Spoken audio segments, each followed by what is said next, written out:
Moikka! Mä oon Rampin kesäteatterin 2017 eli Grease-musikaalin ohjaaja Aino. Ja mä ajattelin, että mä näytän teille vähän tätä ohjaajan arkea tai sit vähän niitä erikoisempiakin hetkiä. Vähän sen mukaan, mitä tulee milloinkin vastaan. Mä oon siis tällä hetkellä kävelemässä katsomaan tätä meidän lavaa.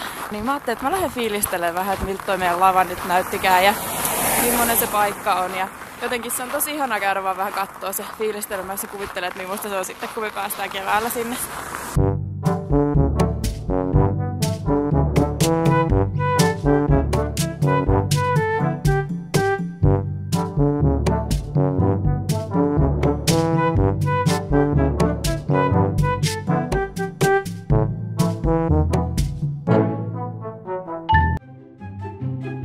Siinä se nyt on.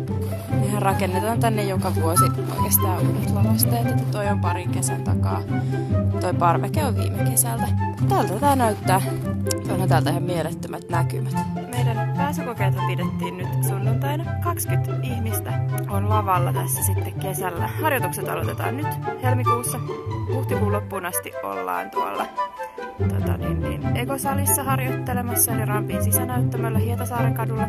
Toukokuussa oli sää mikä tahansa, niin siirrytään tänne lavalle harjoittelemaan. Se on semmoinen kesän aloittamisen merkki, kun siirrytään tänne rantaan harjoittelemaan. Ja heinäkuussa näette sitten, millainen lava rakennetaan. Hyvä, kun olitte mun kanssa katsomassa vähän, miltä toi meidän kesäteatterin lava näyttää näin talvella. Kannattaa nyt laittaa kalentereihin 7.7.2017, koska silloin tosiaan ensi-illassa Rampin kesäteatterissa Grease. Eli odotan tosi innolla, että pääsen ohjaamaan sitä jengiä.